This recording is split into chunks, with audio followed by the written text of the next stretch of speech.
Hello and welcome everybody. This is DSP, and we're going to be covering week three of Sovereign of the Seas. Alongside me today is Banaburger of 617. He's going to be my co-commentator for the matches tonight. How are you, Bana? Yeah, I'm good. I'm good. I'm happy to join you. Looking forward to the matches.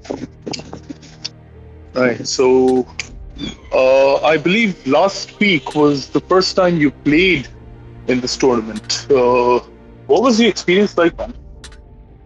Yeah. It was first time, a bit of a last minute introduction, but no, it was good fun actually. Um, it was nice being able to play with some of the guys. Obviously, I haven't played with them before, but kind of figuring it out as we go along. And it's definitely quite different to the 7v7, especially when you don't have CVs. So yeah, it's good fun to be honest. And you are a cruiser player, right? How Yeah. was that like playing cruisers? You played Fiji the entire night. Talk me Yeah. through that. How was it facing tier 8 and tier 9 battleships with Fiji? Yeah, that's a good question. Well, I think that the choice with Fiji was initially, obviously, Belfast was definitely a consideration.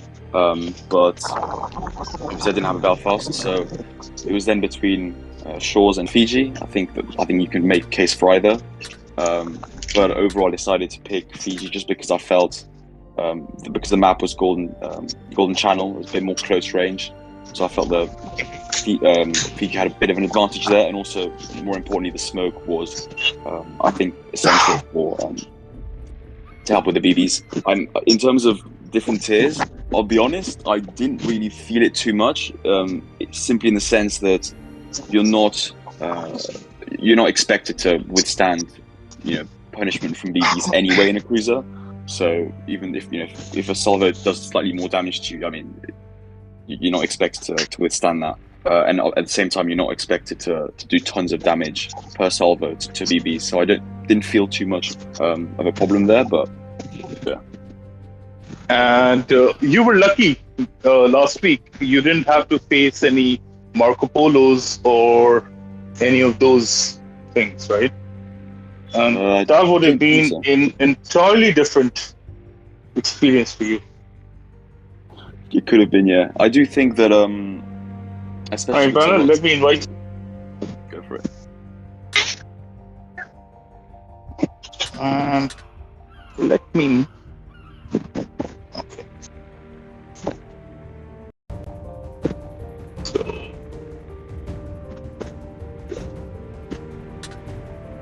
right. Sorry about that. Let's move on. Yeah, you were saying something? Yes, what I was saying. Yeah, I think because I really tried to use the islands as much as I can, and obviously with the smoke as well. And on top of that, I think that battleships are more often than not focusing on the battleships because they're the ones who will be doing the most damage overall, especially the higher tiers. So I think that as long as I wasn't showing, too much broadside or presenting myself too much of a target, you don't draw too much attention, at least not early on. Okay. I mean, I think you were lucky you didn't have to face any Marco Polos. They could have deleted you in a single salvo.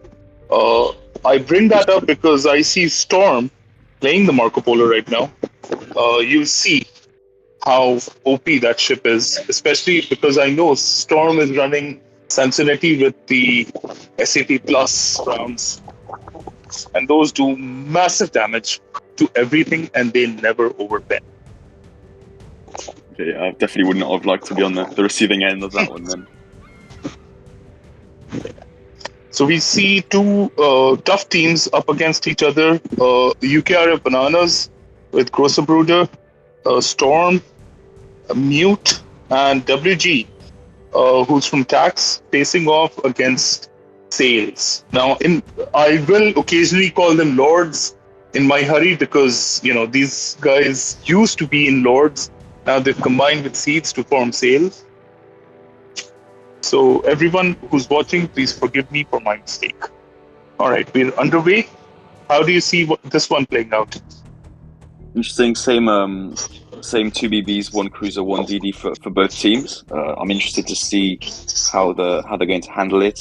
It looks like they're spawning 3 and 1, so we'll see if the cruiser kind of plays the rabbit role, or if they decide to switch it up and do something different. Action stations. So, the Zara is going to face off against a Ruprecht and a Nordcal. That's a surprising pick by Philip Mann. The Nordcal is a great ship. I think I would say that it's my favorite ship in this game, but it's not a tourney ship. Of course, P-Man, though, is a tournament veteran, and this guy can make any battleship sing, unlike me. So let's see if P-Man can give me a lesson in the Nordcal. You'll see. They have Sails have abandoned C-Cap, so we'll see. Trying to put pressure on B instead. So we'll see how that holds out for them. Ooh, some early torps going from the Fusion to Brada, who's about to take 2 or 3. He's caught out of his smoke, and he's taken a torpedo. Not much harm there done.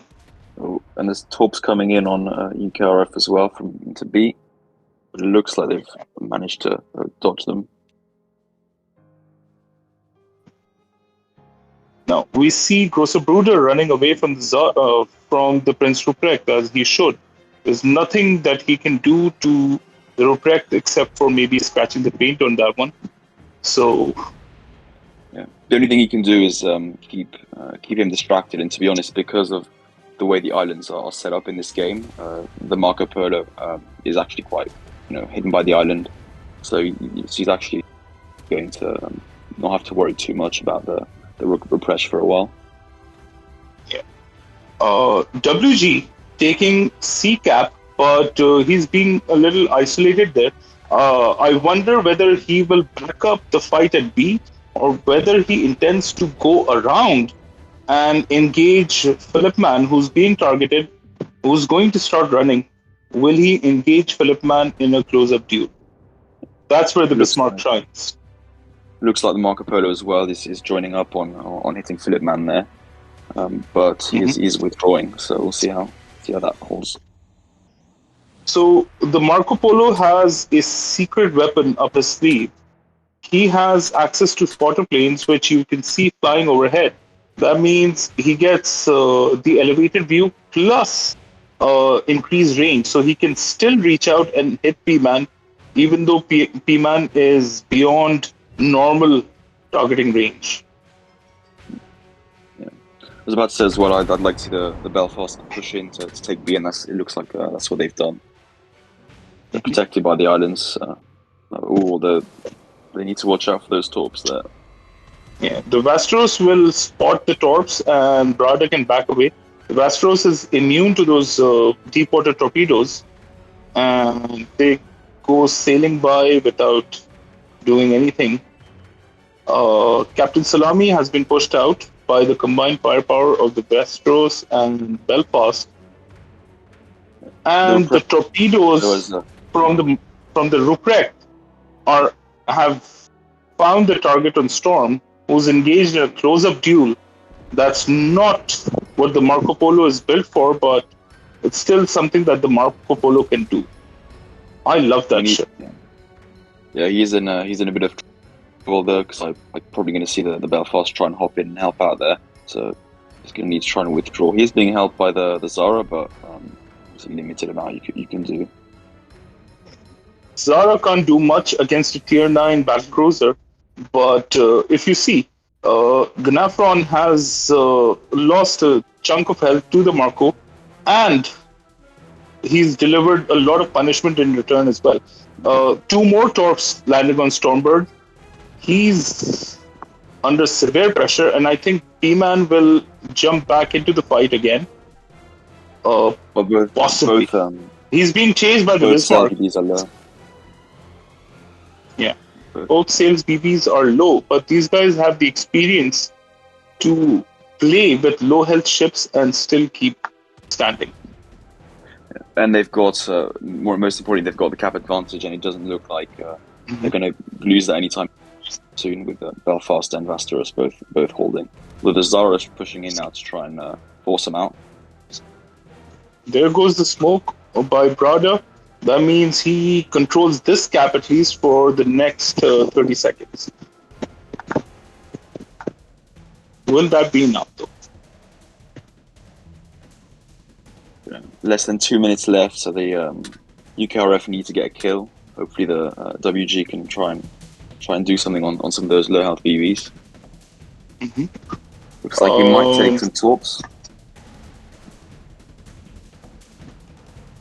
Ooh, Gnafron taking a few torps from the Fushun, and Gnafron is now sandwiched between the Marco Polo, who will put his spotter planes up, and the Bismarck, who has found a new target. He's in trouble here. And the Marco Polo with his spotter, without needing his spotter planes, has still launched a salvo. Let's see if it finds the mark. That was a close shave, though. But he doesn't last too long. Gnafron goes down to the Bismarck. I still think that with the good advantage, as long as Sails don't lose any more ships, I think they can hold this. 50 seconds to go, and yeah, you're right. Now the Zara coming under some pressure here. He's on a single fire. He's trying to do his best against the Belfast, but the Belfast will go down to torpedoes as well.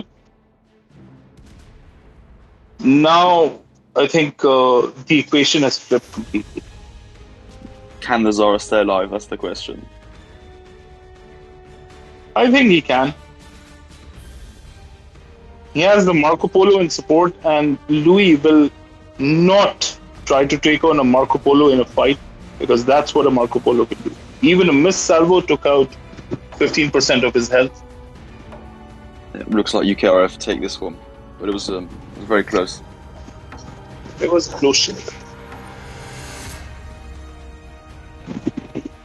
So, how are you finding the difference between this versus Rule of the Waves? I think you made your debut in both these events last week. Yeah, there's a lot of debuts last week. lot of stuff going on. I think there's going to be more ships, so there's a bit less you do. I think also because obviously the maps are we changing room? Yeah. Yeah. I think obviously the maps are quite different. I think because it was Golden Channel, I think we were very much all for SOS last week.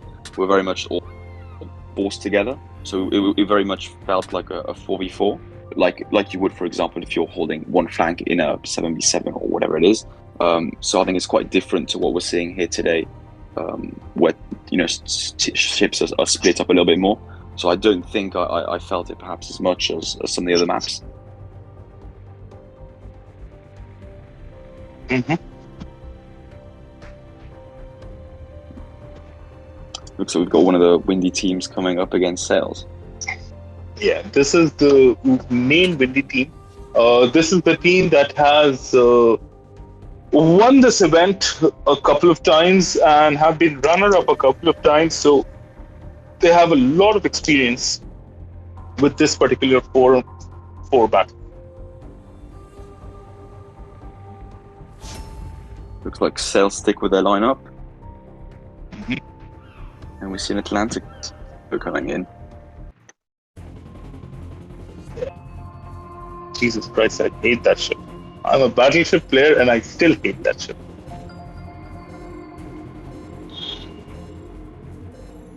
It's certainly very strong.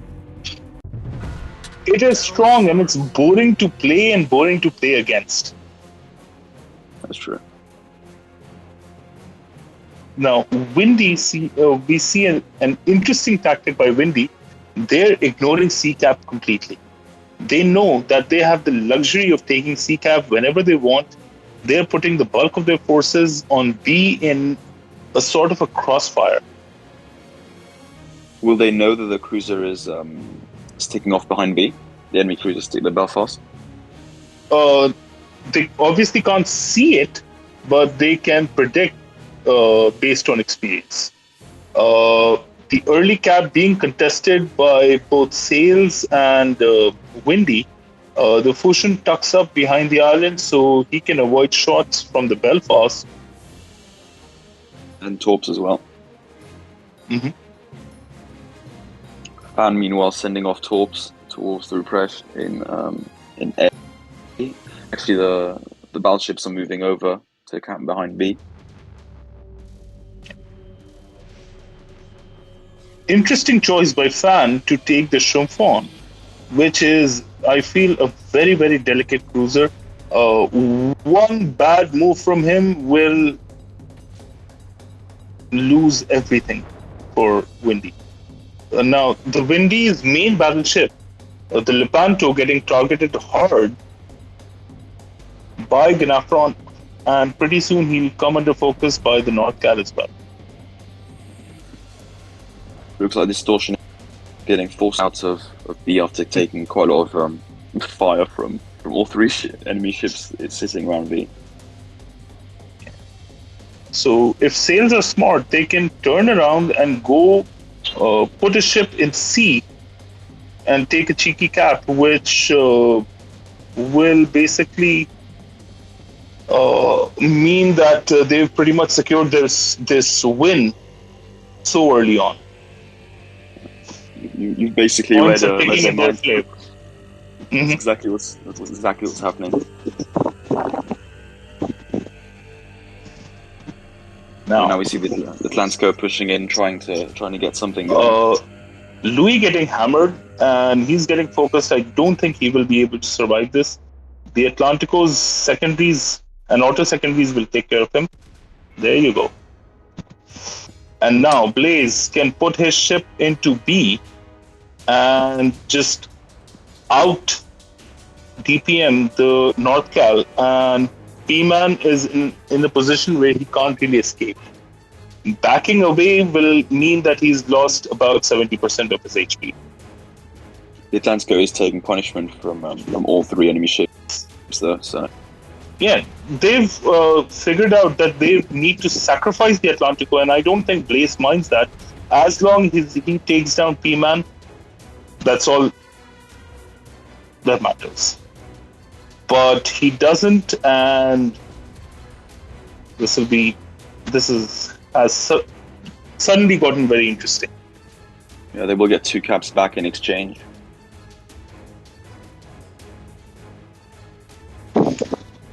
That is the traditional Russian way of playing. Being patient, putting your ships in the right positions first, and then suddenly making a move and cutting off the enemy retreat from all sides. Now, Distortion holding onto the cap. Brada is in the cap, but since Distortion is also there, he can't really take the cap. He needs another ship in there. Yeah, cells also have less HP on their BBs at least, making it hard to contest.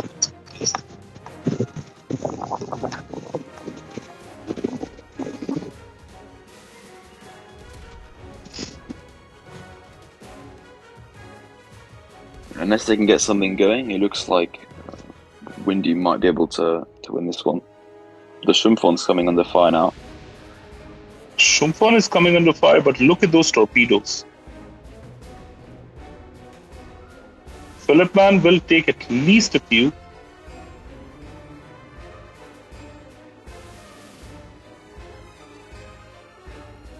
One. He's lucky he didn't get a flood.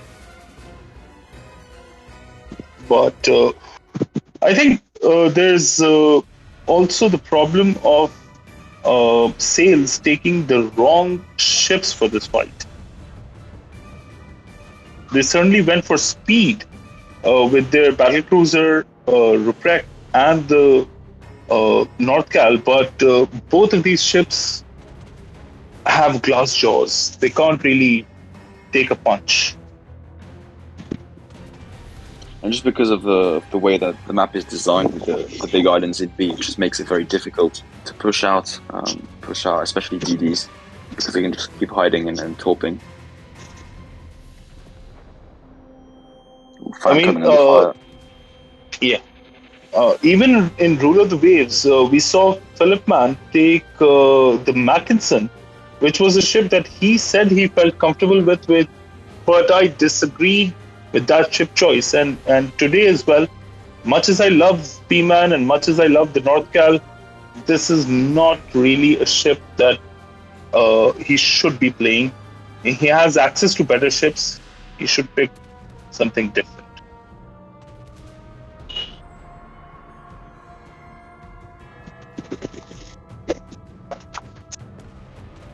Yeah, but Yuki's pushed in, and now he's lower now. He's having to. Oh, but Philip Man goes down. P-Man goes down.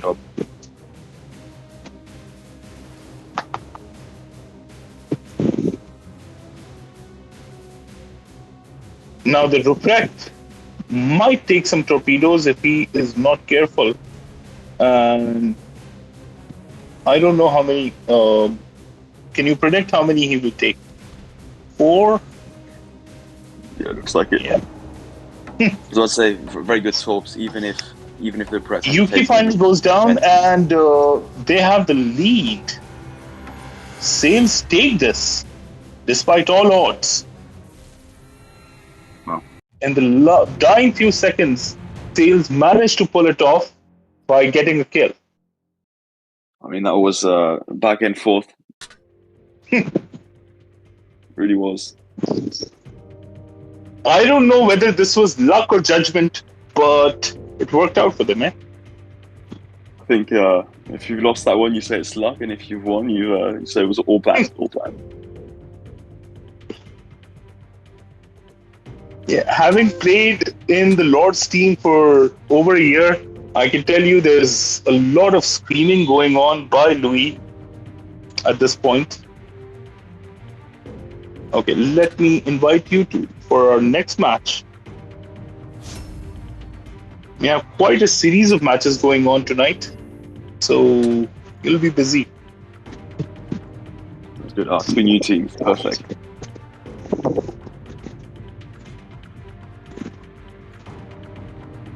There's your old pal, Dave. Let's see how they do this week.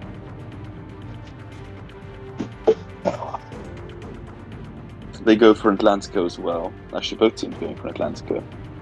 Mm-hmm.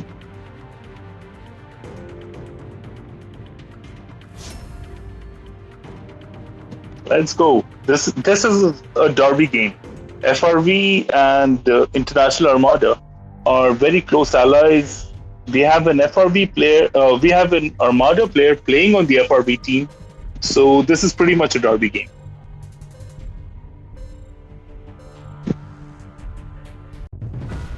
Battle starts. So how do you see this one playing out?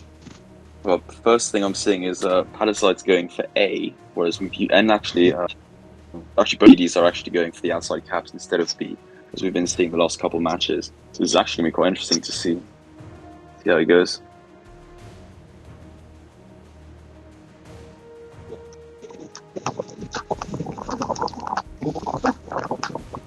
Yeah, both teams also centralizing their chips.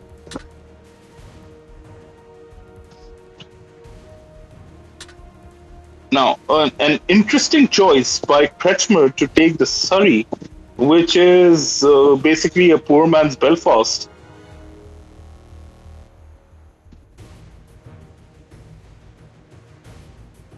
I think he did that to allow Vito to pick the Atlantico.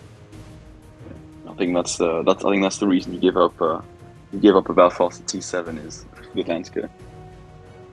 Mm-hmm.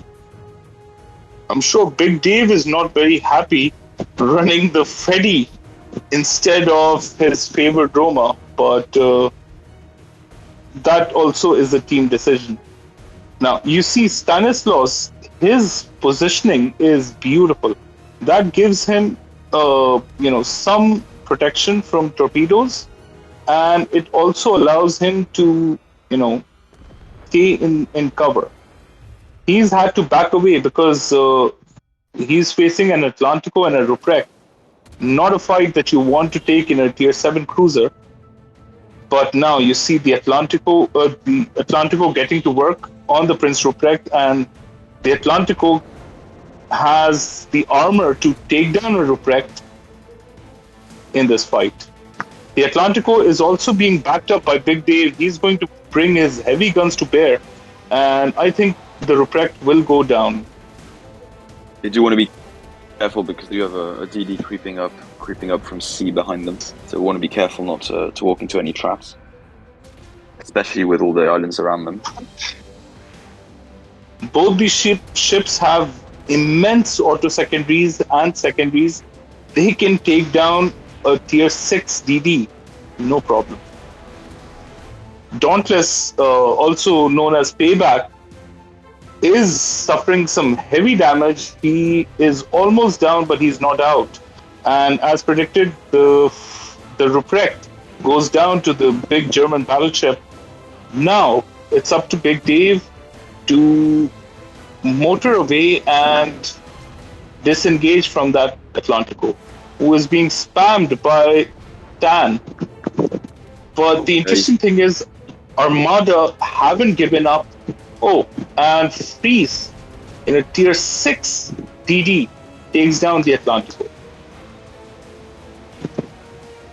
Yeah, coming back to the action, we've ignored A-Cap completely. There's a fascinating fight going on between the Fushun and the Surrey. Both of them have a bloody nose, but let's see if Surrey can finish off the Fushun. Palasite was looking quite strong until he took quite a heavy salvo from Surrey before, and he's finally being forced out. So cap advantage, or full cap advantage, goes to IA. Armada take hold of all 3 caps. Now, Freeze will look to torpedo the Freddy, which is basically a sitting duck with his guns on the wrong side. He's focusing the Atlantico. The Atlantico biting back. This is a fascinating fight. The Atlantico needs to... On the whole, I think Armada have outplayed FRV and will take this one. Just simply looking at the points lead. The only thing and the positioning of the ships. Just keep holding the cap as long as he can, and they've got the cap. They've got the caps win. Vito tucks in behind the island. He doesn't need to do anything, special. All he needs to do is just, as you said, stick in the cap and survive. Stanislaus coming under quite a lot of fire now. He could go down.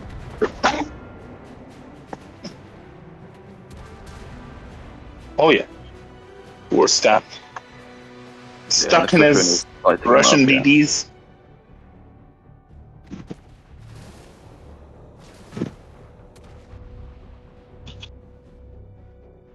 Finally, FRV have taken control of A. It's too little, too late. Stan goes down.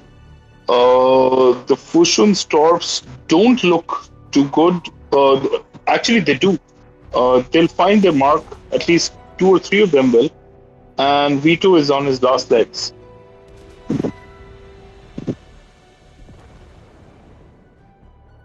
The only thing IA need to do is, I was going to say run, but they've got such a big points lead that as long as they don't lose every ship, that they should be fine. Yeah.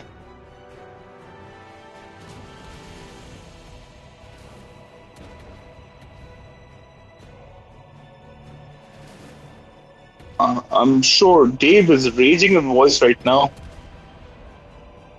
with his thick Brummy accent. That would be fun. Maybe we should go over there and listen to what he has to say. Yeah. Vito goes down to the Fushun, but it still won't be enough. Dave just taking now another big salvo of torps. He might go down. Yeah. He might go down to some British HE. There he goes. Yeah, some good torps coming in from DD plays actually on both sides of this game.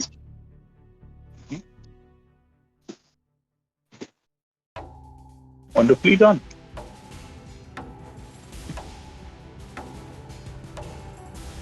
Yeah, they took the caps and didn't look like they were letting them go anytime. Well done. Right. So we're going to move on to our next match, which is a German derby between JW44 and P Squad. P Squad are the surprise dark horses of this competition. They've really improved their gameplay over the last couple of months, and they've gotten some big wins over the last 2 weeks. They've beaten Windy, they've beaten Armada, they've beaten UKRF. They're not a team anyone can take lightly anymore. Yeah, I've got to say, when we were playing them last week, they definitely felt like they knew what they were doing. So It's a well-drilled unit, which you would expect from a German team. that's a good point.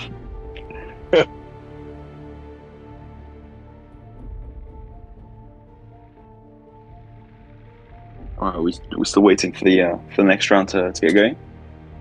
Yes, sir. Plenty of waiting.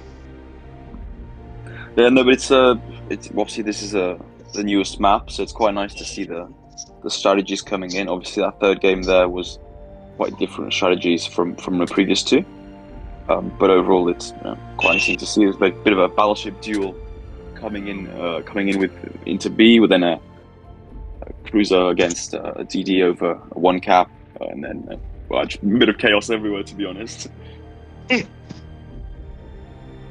Yeah. So this is a fun map. I think this is a good addition from Wargaming to add this map. A nice map. It is. I've got us up for day maps to night ones, to be honest. I don't know about you, but that's my personal preference. You can always turn up the brightness. I know, but still, it's nice to be able to properly see everything. But there's good matches, good maps everywhere, to be honest. So. What's the one map that you absolutely despise? Wait a sec. Let me hop into my own training room and have a quick look, because I do have one or two. I can't think of them off the top of my head. Oh, I really dislike the really big one, the base capture, the really big one. I'm sure I think it's Atlantic. Yeah. Or is it in a fault line? Everybody hates it. Fault line Atlantic. Especially fault line. It's just because you're completely split up. It's just there's always some DD trying to sneak through, and you spend your time just trying to navigate your way around and never really getting anywhere. It's chaos.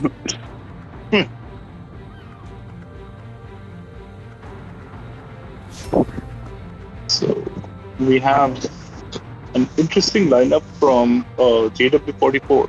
We've gone with an Atlantico, a Fushun, a Shumpon, and a Lion, of all things.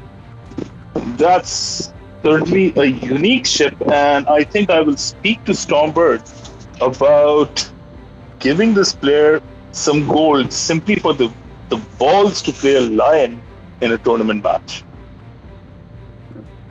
You've unlocked these ones quite recently, yourself, so I'm sure you can attest to their mediocrity. I don't know. Yeah, I mean, I was stuck on the Lion for the better part of a year. I just couldn't make heads or tails of how to play this damn ship. In the end, I just played it like a super cruiser. Built it for concealment, used AP instead of HE, and just. It looks like he switched. Would have been an interesting choice, though. Yeah. I remember playing a Lion in Rule of the Waves, and that was horrible. I was, especially coming up against what was then Lords, was an exercise in humiliation, how they tortured me. I don't know how your team even allowed you to do that, to be honest. But So that rule of the waves, we had points restrictions and everything. So a lion was, had less points. So I had to take the lion in order to allow other players to play better ships. Oh, okay, that makes sense. I've got to say, I'm really surprised to see so many Atlantic.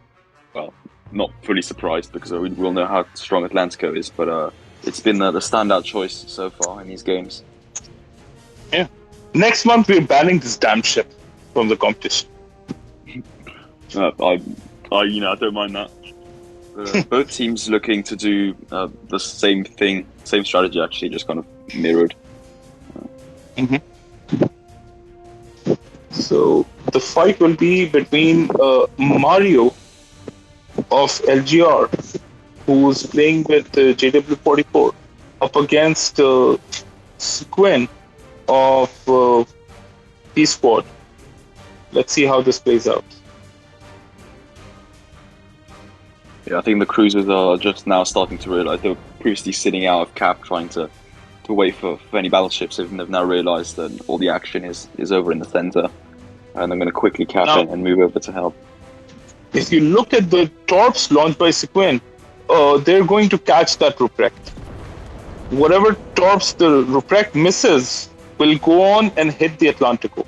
That was a good decision to abandon B cap by Sequin in order to start a flood and cause some initial damage.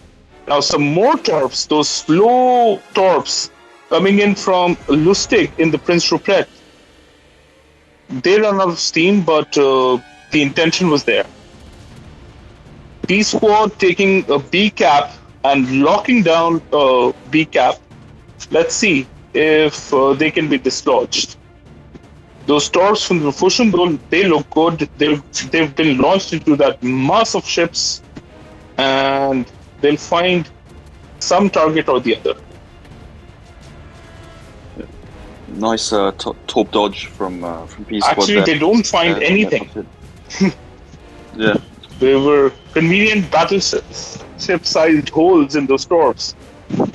And Lustig was lucky to miss all of those torps. Martin, Dino, is taking some heavy punishment. He's coming under focus.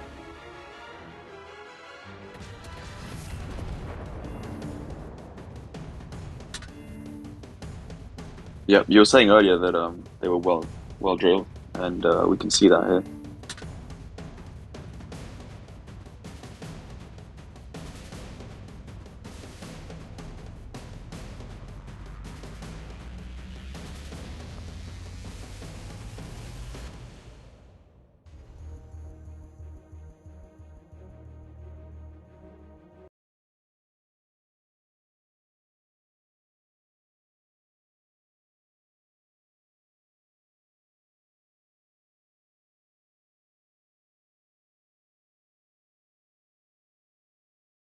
Internet. Let's see. Oh.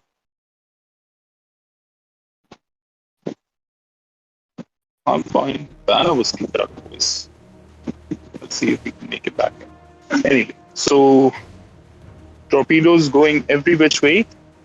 And some great torps. Mex in the Atlantico goes down first. Contrary to predictions, Dino is still surviving.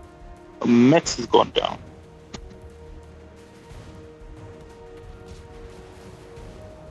Great fighting here, folks. Miyoko, played by Ghost Ace, he's launched some torps. They don't do much, but they've pushed out Lustig, pushed him back at least.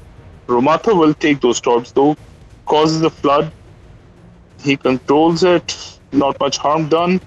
Dino smells that opportunity to finish off Lustig, but at what cost? I think he will go down first, though. One good salvo is all it takes.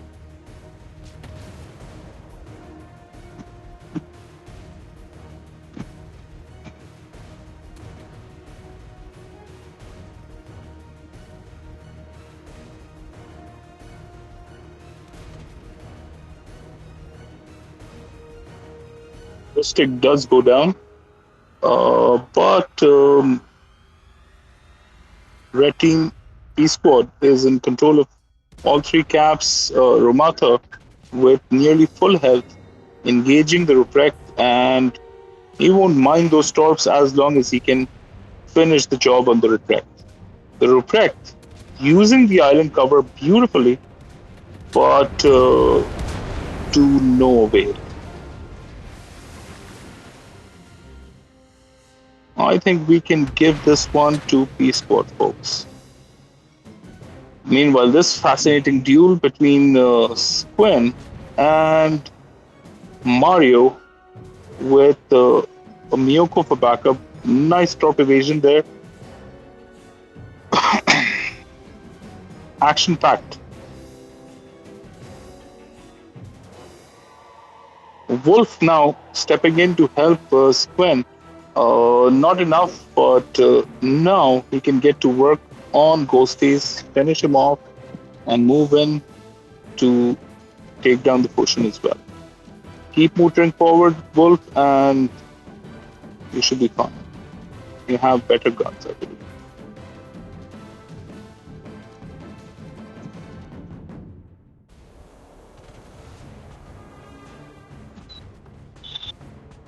Ghostface goes down as predicted, but Wolf has just a sliver of health. Doesn't matter because he has 500 points to JW44's 368, and he controls all three caps. Even if he goes down, he's done his job, and I don't think he will go down. He just might. Ooh, the Storks ran out of steam at the last second, but the potion guns him down. Okay, let's try to bring back Bana.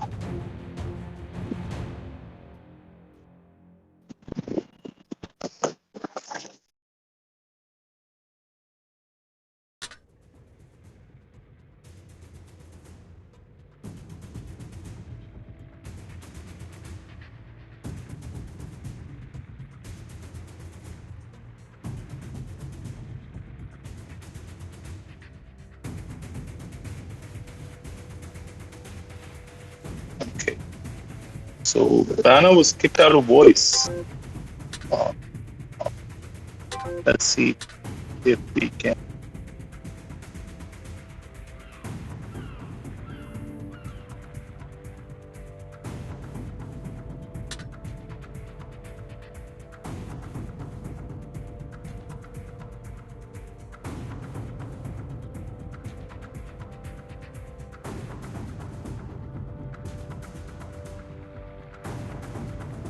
I think I'm back.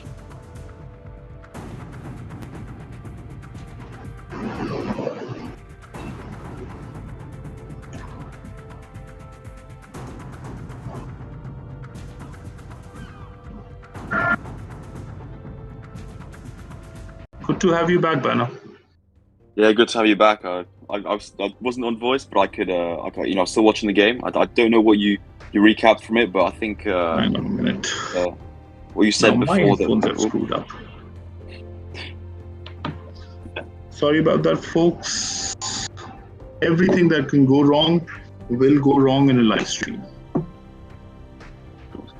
But I think quick recap of the last game. I don't know if you've done that, but I think that what you said before, that the P squad would be well drilled, is exactly what happened. They managed to group their ships up in B much quicker, and they managed to take the cap through that and deal the damage. And ultimately, even though the game kind of tailed off into individual battles afterwards, I think the damage was already done through that, and they never looked like they were in danger of losing it. Okay. Yeah, it was an interesting fight between two teams who know what they're doing. I just think that P Squad had the better tactics on the day. Now this is going to be an interesting needle match between FRV and UKRF. Let's see how this one plays out. Look Okay, we've got Bismarck coming. No, we've got the same lineups as we've seen the teams take earlier. So.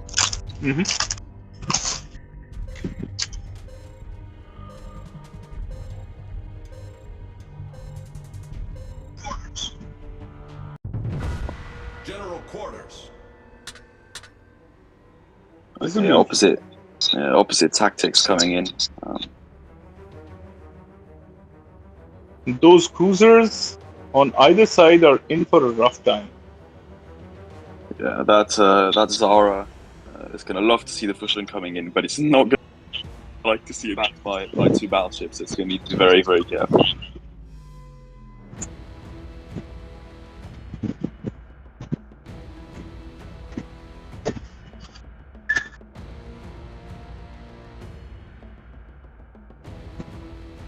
So first salvo is going out to Stan.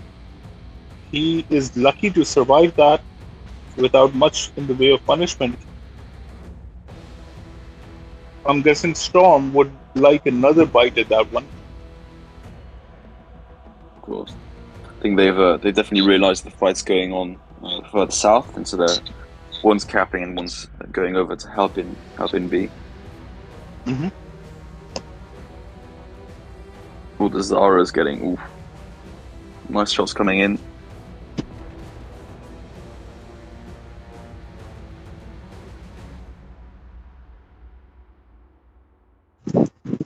Zara has been forced to beat a retreat, but UKRF in control of 2 caps, and they're not about to let this one go.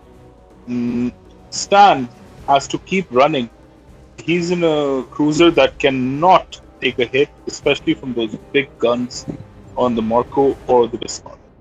The Bismarck, WG, will try to round this island here and get on the wrong side, or for him, the right side of the Freddy.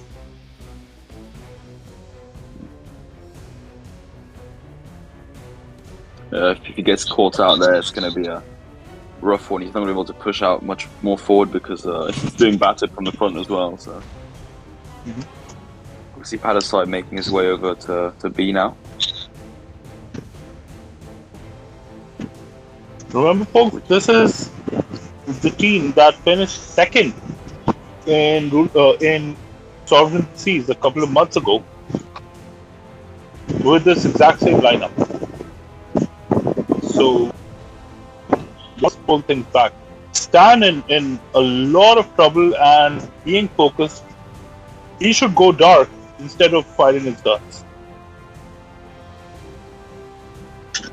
It looks like, unfortunately, just as Palasite was in B, they've had just momentarily pushed out, and so they haven't been able to flip cap, unfortunately for them. The Storms from Salami have now pushed back Dave even further. And as predicted, look at the Bismarck's position. Palasite is going to start making a suicide rush. Will Stan go down on this salvo? Salvo misses him completely. Stan is safe, and now WG has to motor away from the combined strength of Freddy and a Fusion for backup, and the Atlantico joining in all the way from C-Cap.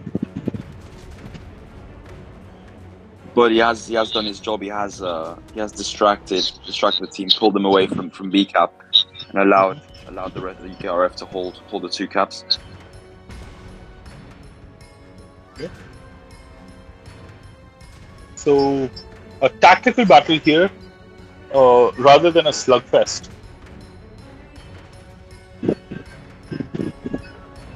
WG will go down, if not to shells, then to floods. The Atlantico working over the Fusion, and if the Freddy pitches in, they can finish this Fusion off just with their second piece and their auto second.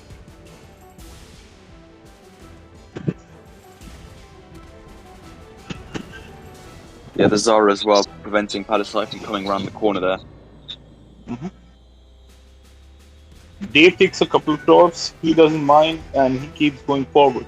Once you put the Freddy in forward, you do not step off the gas. Just keep going forward. Especially when you've got an Atlantic for backup. Yeah. I'd love to see Dave take on the Marco Polo in a straight fight at this point. That's not possible, but that's what I just love to see happen.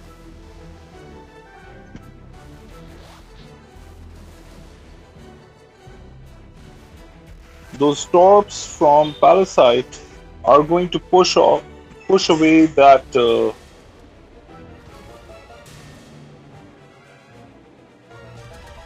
They're designed to push Stormbird and maybe catch him with a couple. He does his best to avoid the torps, but what happens now is, yeah. So Yeah, I think Jack has made a mistake here. He should have put himself into the cap. Rather, he's trying to be clever, round the island, and take out the Fushun and the Zara. If he manages to pull it off in the next 1 minute, FRB have their win. Otherwise, it's all over. That Zara is not surviving. There's some very good hits coming in from everywhere, to be honest. He's wasting their time. And that's what matters. Yeah, 2 kills. 2 kills is a big ask at this point. UKRF making a tactical retreat and pulling it off.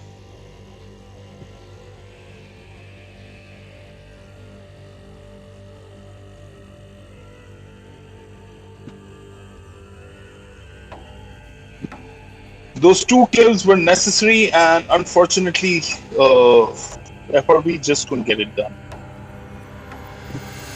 We also say that Stanislas was, because he was so low, he was forced to stay quite far back throughout that whole encounter, so he wasn't able to help towards the last part of the battle. Mm-hmm. I'd love to see Stan in something other than a Russian cruiser.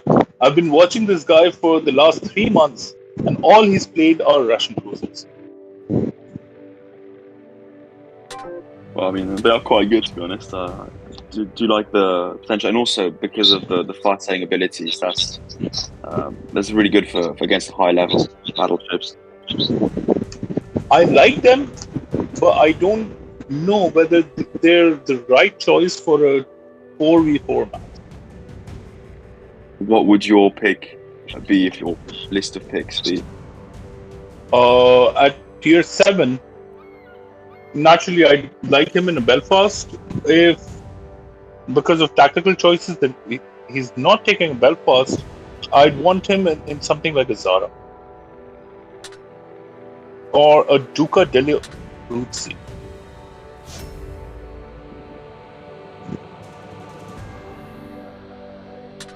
Okay, this is the second windy team that we are going to see. The Angry Turtles. They're up against the Bananas. And do you know what the sad part of this entire deal is? What is it? I've run out of beer. It's always the biggest problem we could have. Mm-hmm. So I guess I'll have to break out the whiskey. It's not bad. Not a bad substitute, to be honest. It's really bad whiskey.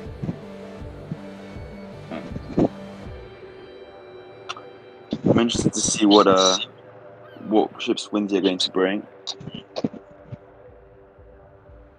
Ooh, there's a new ship, the Omono. Think he's actually going to play it? I haven't played it. Caspax, though, he loves his Japanese cruisers. He loves all these light cruisers and these weird ships. No, he switches out to the Chimpon, I believe. Okay.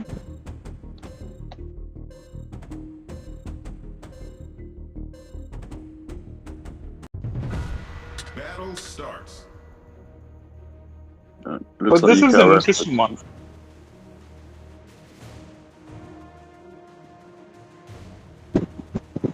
Now, if you take a look at this Marco Polo player on the Windy team, Luti, he's a dedicated battleship player uh, who I think just set a world record with some cruiser today at 184,000 damage in a tier 8 ship. I don't remember which cruiser it was, but I was reading about this, and this guy was like, I don't know how to play cruisers, I was just doing it for a laugh. Well, maybe you should look into it.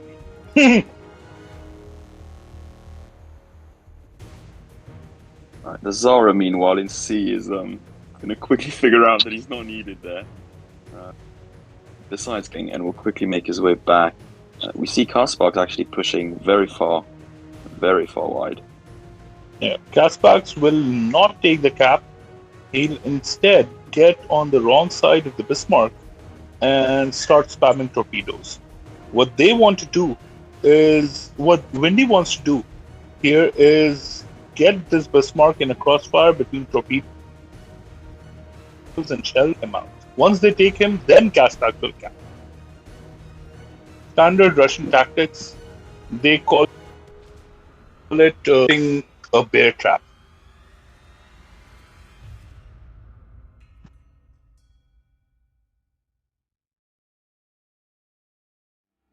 Yeah, now they're pushing into B.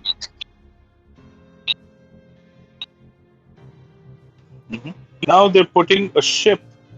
They're putting Gleb. Sorry, not Gleb. That other Russian player, who is not Gleb, into with his Bismarck up against a half-health Bismarck played by WG. Let's see how this one plays out. Yeah, he's just stuck on both in crossfire. He can't really do much. Yeah. What they don't know is that there's a Marco Polo coming in for backup.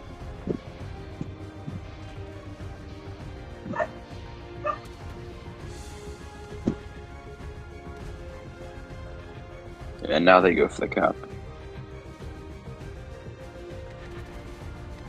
Ooh. Shells taken by WG. He's taking a lot of punishment from every ship. Shells, torps, everything.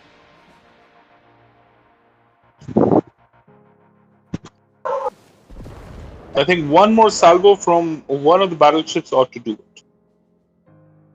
And yeah, there we go. Meanwhile, they're still managed to hold B. Yeah. Meanwhile, they've managed to hold B. Now, the Marco Polo can get to work. He doesn't mind taking those tier 6 and tier 7 torpedoes. He has probably the best flooding protection and torpedo damage reduction in this game. He doesn't care about piddly little tier 7 torpedoes. He's just going to straight up put his ship in those smoke screens and destroy the Fusion first and then Zara. It's not a battleship you want to be facing at point blank range with half health. Did you see that salvo on Banaburger?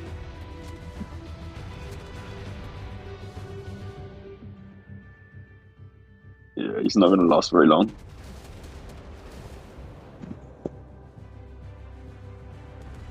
Bruder making himself as narrow as possible, disengaging as quickly as possible, and he's done it successfully. I think Luti made the wrong choice. He should have taken out the Fusion first, which he could have caught with one deadly blast and, finish the game for Salami there and then. Meanwhile, we see Stormbird in his Marco Polo engaging that battleship and cruiser and bullying them out, taking A. He's got the health advantage, but he's got to be careful with the torps coming in. And they'll just keep running if they have to.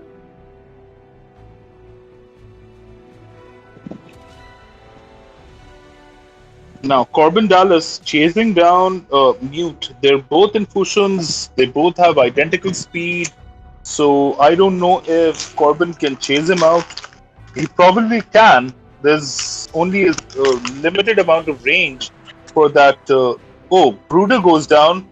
Now I think that Marco Polo can take C, lock it down, and just ride out the storm for the win.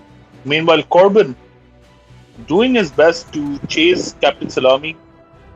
He has the advantage as the chasing ship because he has two guns forward, while Salami only has one gun at the back to fight with. And Salami is also facing shots from a pistol. And it goes down. That just leaves the Marco Polo all alone. Can Storm pull off a fantastic win facing down 4 ships? In 1 minute. Unless he can I know Marco Polo can do it. I don't know if Stormbird can do it. He's not chasing down Fushun. If you see, the Fushun is chasing him down. He's going for it. I don't think he can make it there in 30 seconds, but he's certainly going to give it a try. Very true.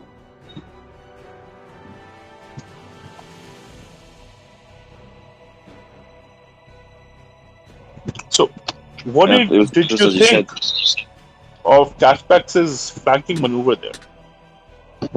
No, it was quite good. To be honest, it was just as you said. They let WG walk straight into A, and then when he was busy trying to worry about the torps, he just came under instant fire from the cruiser, and more just as importantly, the 2 BBs. Didn't really have a chance to get out.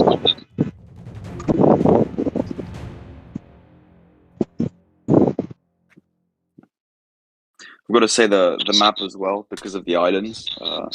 Windy were able to hold on to take B and get into B with the BB and just stay hidden from the cruiser and the DD coming in from the other side. All right, now we have a special match for you. Your team, the Italians, up against International Armada.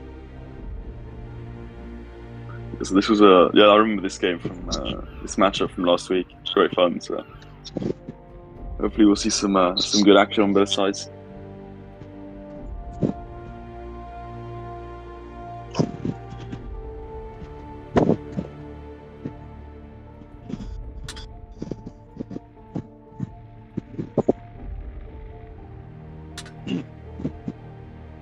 Yeah, I'm just looking at the ship lineups. I think they're gonna change 1 or 2 ships. Are they going to play in Atlanta, do you think? Or is that going to change? I wouldn't play in Atlanta, but I don't know, man. Drew might have some master stroke up his sleeve. I don't know. The Atlanta is far too fragile.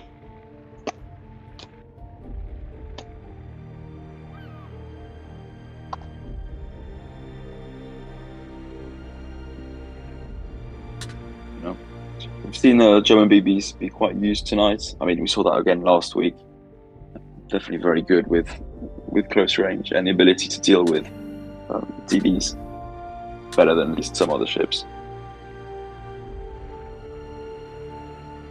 So, what I want to see is some fast gameplay here. I don't want to see, slow matches. I'd love to see something with maybe a Roma or a Gascon or a Black Gascon. I remember when I played this competition a couple of months ago with Louis, we picked a Roma and a Black Gascon up against the Atlantico, and we actually managed to win it simply by kiting away from the Atlantico. And that was before the nerf, right? Mm-hmm. Looks like we might be ready.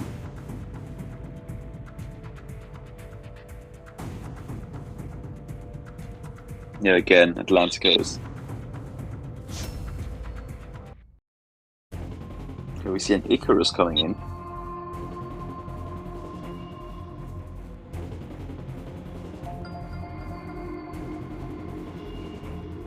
That's a good choice. An Icarus has single-fire torpedoes.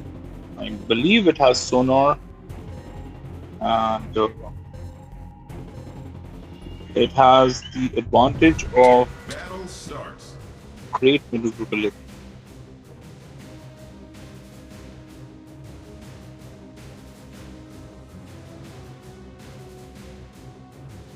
A lone cruiser, Kretschmer, going to C.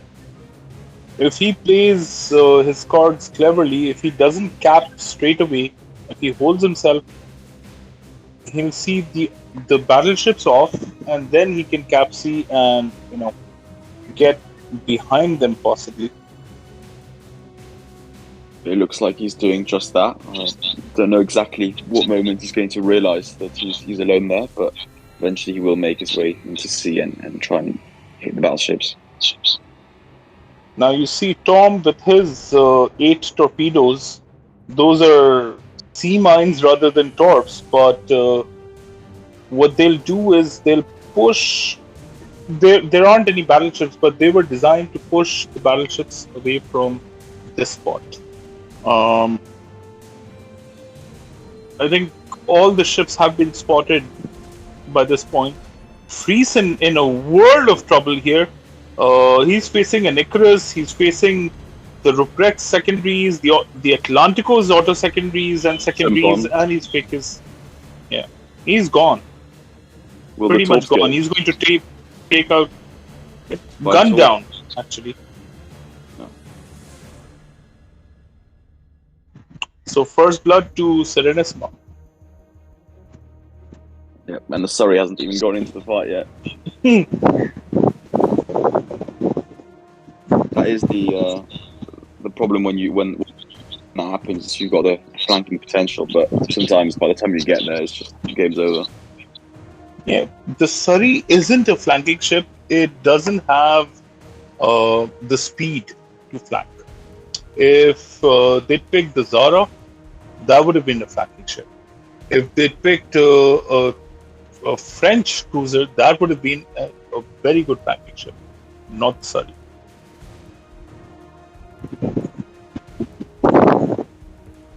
Ooh, it's going to be a wave of torps coming in. Yep. That is called a torp soup, and that is irritating to watch for a battleship player. They'll just forever pin down and they cannot push out.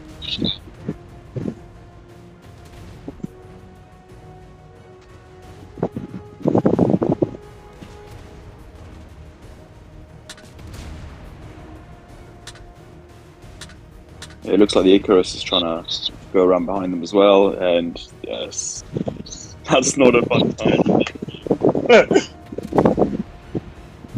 I know you've been on the receiving end of some of these in your attempts to play battleships, so I think you can empathize. Now, the Icarus launching some torpedoes which look good. They've caused a flood on Vito, hit him hard. The Prince Rupert goes down to the Shumpon, and I think we can give this match to the Italians. They've outthought and outgunned the German team, International Armada. Just by how the map is, I mean, you're literally just walking into a chamber, like just funneled straight into everyone shooting you.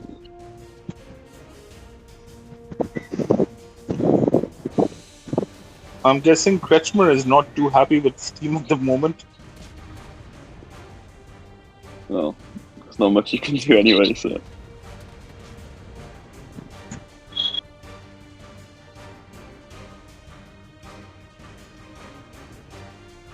Oh, that was a terrific salvo from the Ruprecht.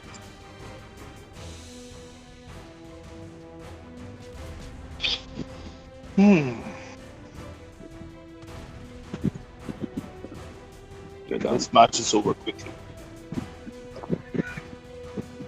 Yeah, I can definitely So, say that in Rule of the Waves, I definitely was in one or two positions where the last ship left and was being chased by, I don't know, 4 or 5 at least enemy ships, and yeah, you don't ask for it, just constant fire from everywhere.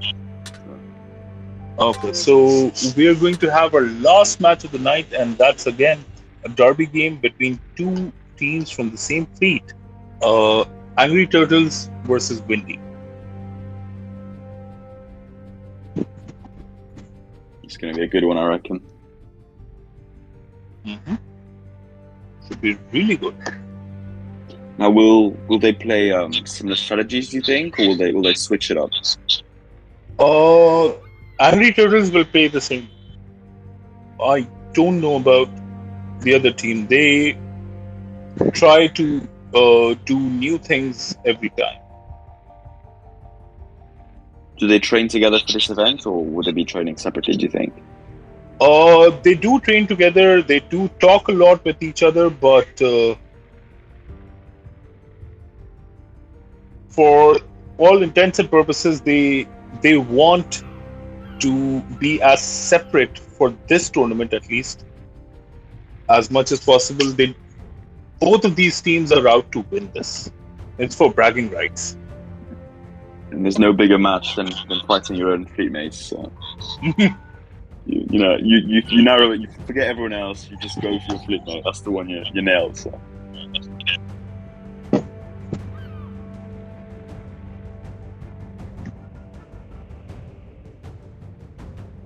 All right.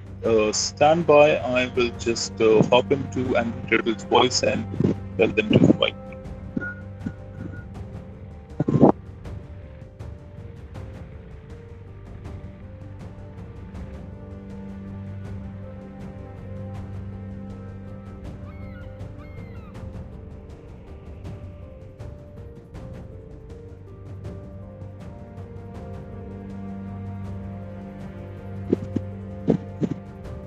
Okay, I'm back. We got a game. Not yet, but they're both in battle because that previous match finished with 2 minutes left on the counter. We do have some time to just shoot the breeze. Well, you did say you wanted to see fast action games. So. It was fast action, maybe not in the way we would have liked to see, but yeah. Exactly.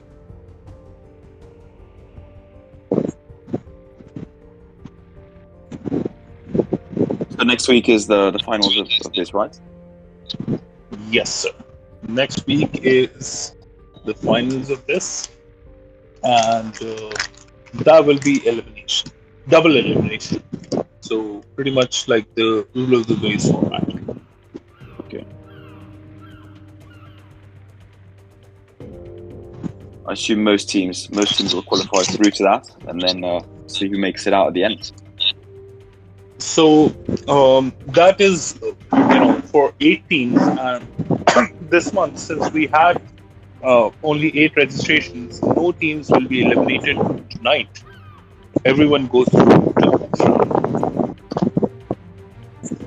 Does it help determine seeding though, or not? Not particularly. Yeah, it determines seeding. Okay. Still all to play for.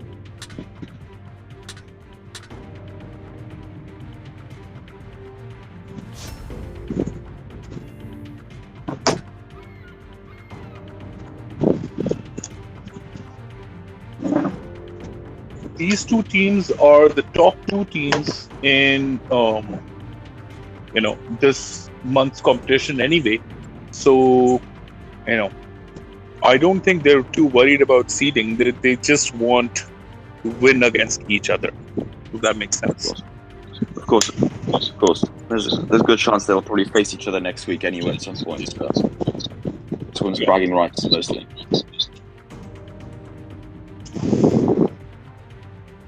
Bragging rights, a lot of stick. I'm sure they'd all love to be in the same voice channel at the same time and just talk shit to each other. which I think will happen after this match when they go off back to their own server. Yeah, probably, especially because it's the last match. It'll be fresh in their minds.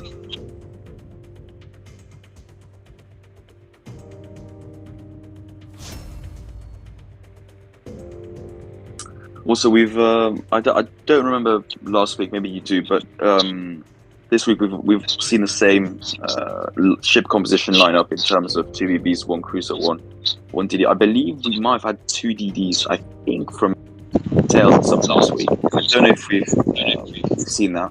Maybe we just haven't been watching the right team. We did see a double DD composition. It's because Austria is hilariously bad in cruisers, and he is, I think, one of the finest DD players you will ever see. So he's going to take a DD, and I think they were trying to use 2 DDs in Golden Channel, and this week they just didn't. Either they didn't have Austria, or they just thought the better of that tactic. A lot of chopping and changing going on in sales. Do you think that kind of a different strategy could be useful on a map like this, or not particularly?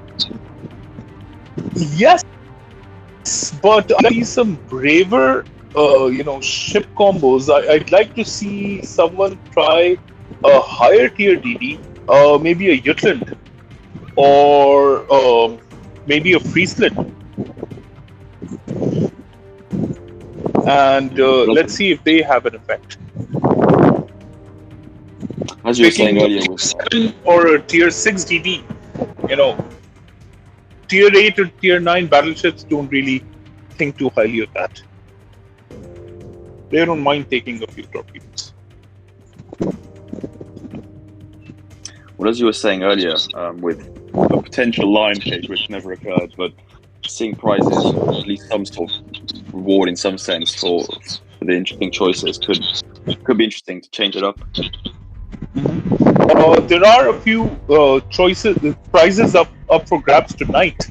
Highest damage in a BB, a cruiser, and a DD will all net 1,000 gold, given out courtesy of Stormer. We see an Alsace coming in. That's a nice choice. Lots of DPM potential and great speed. Double Trimpon coming in as well. Kaspax is going off again for his flanking maneuver, but this time, actually maybe the Alsace might be pushing in, but I think they'll be wary of that push in today.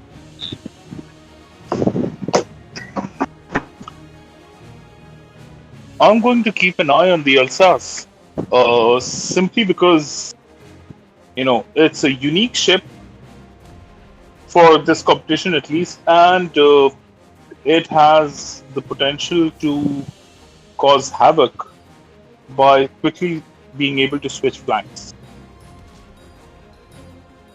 Now, if you notice, Yuki is running at half speed, and Blaze is still having trouble catching up.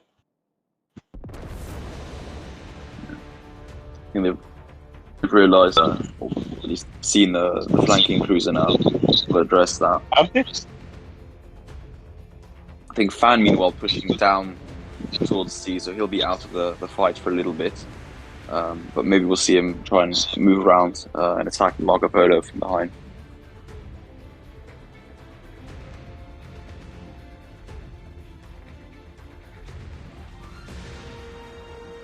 Fan will take, I think, C, and then he'll loop around into B. He wants B cap.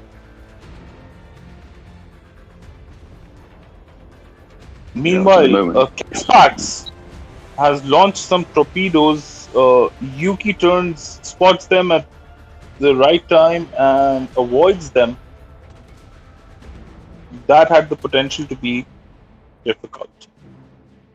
Yeah. The Atlantica is starting to take 5, but he's got the health at the moment, so it should be okay. He has the health and he has a lot of armor. I know Blaze is running with a maxed out Atlantic captain, so he's not too worried about taking a couple of salvos. As long It as looks they're like- shooting at him, they're not shooting at his teammates, and that's what he wants.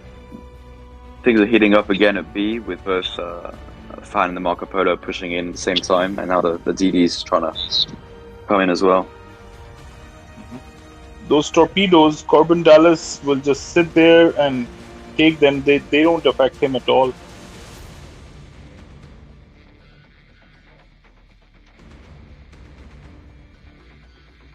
But torpedoes launched by Corbin will either push out Fan or make his life interesting. They do have a quite a sizable points lead because they have taken 2 gaps, and C is not getting contested anytime soon.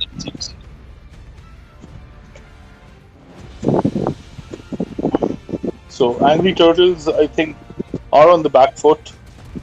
They're well over 100 points behind. They don't have control of any of the caps now. And they're all over the place.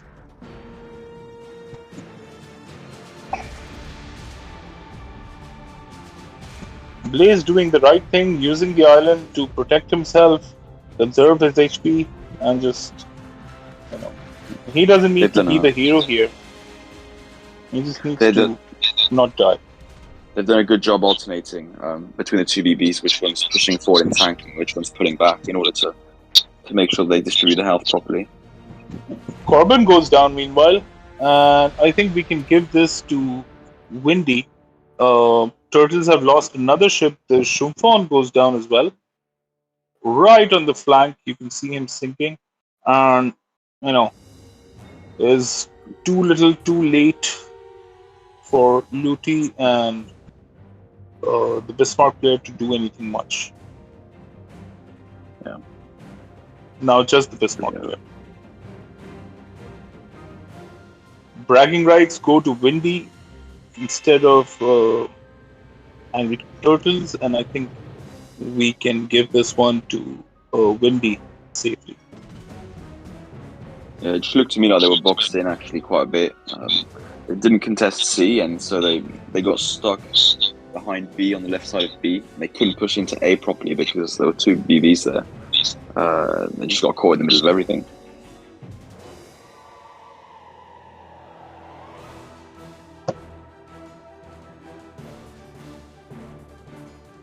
Alright, who will get bragging rights, do you think? On the last kill. That's all there is to play for. Distortion. The noob.